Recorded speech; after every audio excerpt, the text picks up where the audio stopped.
A long time ago, there lived a king who was famed for his wisdom through all the land.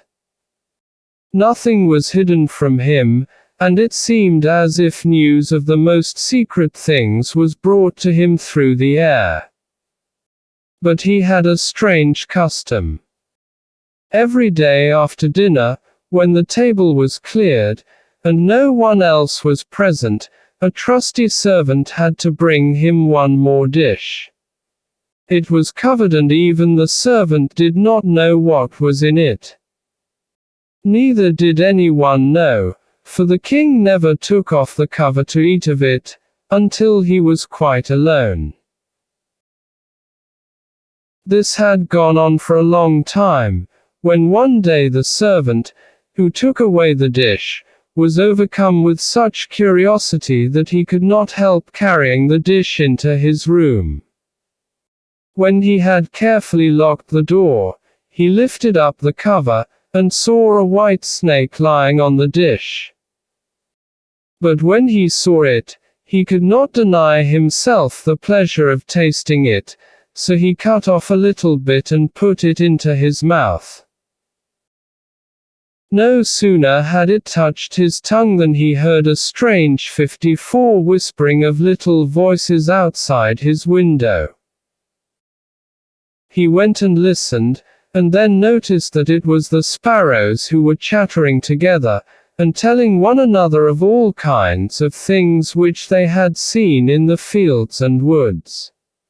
Eating the snake had given him power to understand the language of animals. Now, it so happened, that on this very day the queen lost her most beautiful ring, and suspicion of having stolen it fell upon this trusty servant, who was allowed to go everywhere. The king ordered the man to be brought before him, and threatened with angry words that unless he could, before the morrow, point out the thief, he himself should be looked upon as guilty and should be executed. In vain, he declared his innocence. He was dismissed with no better answer. In his trouble and fear, he went down into the courtyard, and took thought how to help himself out of his trouble. Now some ducks were sitting together quietly by a brook and taking their rest. And, whilst they were making their feathers smooth with their bills, they were having a confidential conversation. The servant stood by and listened. They were telling one another of all the places where they had been waddling about all the morning, and what good food they had found. And one said in a pitiful tone, "Something lies heavy on my stomach.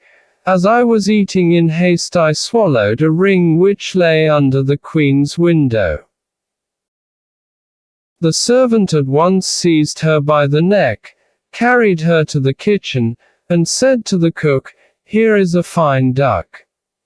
Pray kill her." "Yes," said the cook, and weighed her in his hand.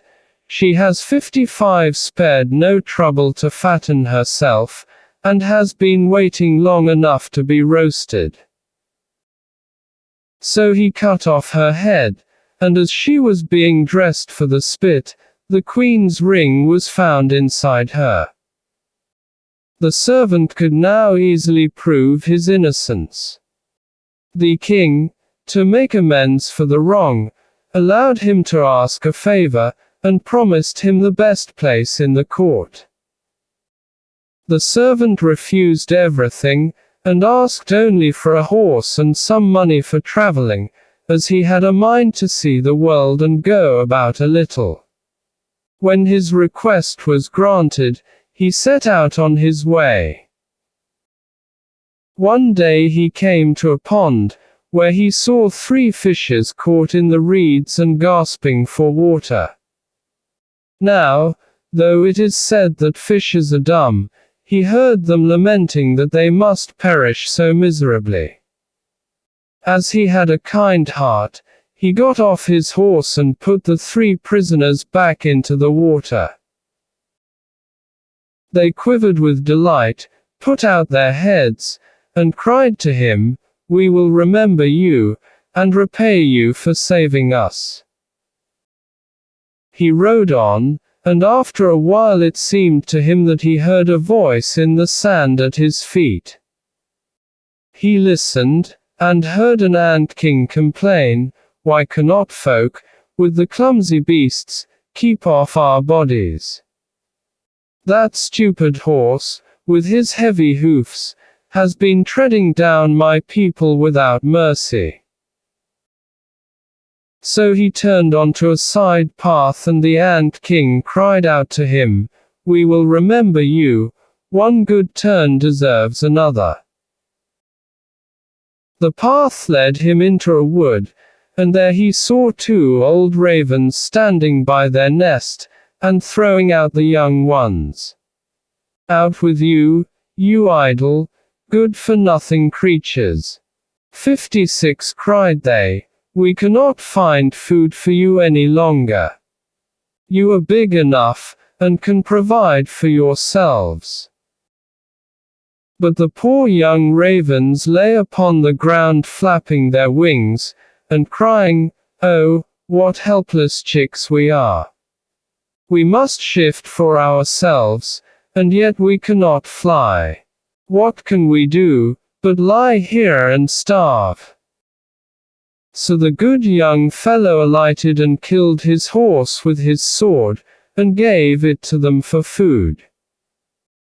Then they came hopping up to it, satisfied their hunger, and cried, "We will remember you, one good turn deserves another." And now he had to use his own legs, and when he had walked a long way, he came to a large city. There was a great noise and crowd in the streets, and a man rode up on horseback, crying aloud, "The king's daughter wants a husband. But whoever sues for her hand must perform a hard task. If he does not succeed, he will forfeit his life." Many had already made the attempt, but in vain. Nevertheless, when the youth saw the king's daughter, he was so overcome by her great beauty, that he forgot all danger, went before the king, and declared himself a suitor. So he was led out to the sea, and a gold ring was cast into it. Then the king ordered him to fetch this ring up from the bottom of the sea, and added, "If you come up without it, you will be thrown in again and again until you perish amid the waves." All the people grieved for the handsome youth, then they went away, leaving him alone by the sea. There lay the gold ring in the shell. He stood on the shore and considered what he should do, when suddenly he saw 3 fishes come swimming toward him. 57 They were the very fishes whose lives he had saved. The one in the middle held a mussel in its mouth, which it laid on the shore at the youth's feet. When he had taken it up and opened it, there lay the gold ring in the shell. Full of joy he took it to the king, and expected that he would grant him the promised reward. But when the proud princess perceived that he was not her equal in birth, she scorned him, and required him first to perform another task. She went down into the garden and strewed with her own hands 10 sacks full of millet seed on the grass. Then she said, "Tomorrow morning before sunrise these must be picked up, and not a single grain be wanting." The youth sat down in the garden and considered how he might perform this task. But he could think of nothing, and there he sat sorrowfully awaiting the break of day, when he should be led to death. But as soon as the first rays of the sun shone into the garden, he saw all the 10 sacks standing side by side, quite full, and not a single grain was missing. The Ant King had come in the night with thousands and thousands of ants, and the grateful creatures had, by great industry, picked up all the millet seeds and gathered them into the sacks. Presently, the king's daughter herself came down into the garden, and was amazed to see that the young man had done the task she had given him. But she could not yet conquer her proud heart, and said, "Although he has performed both the tasks, he shall not be my husband, until he has brought me an apple from the tree of life."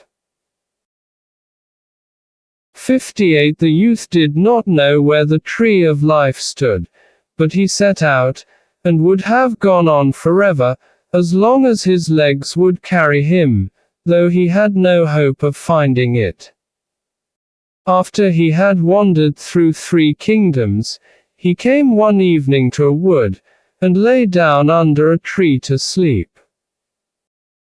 But he heard a rustling in the branches, and a golden apple fell into his hand.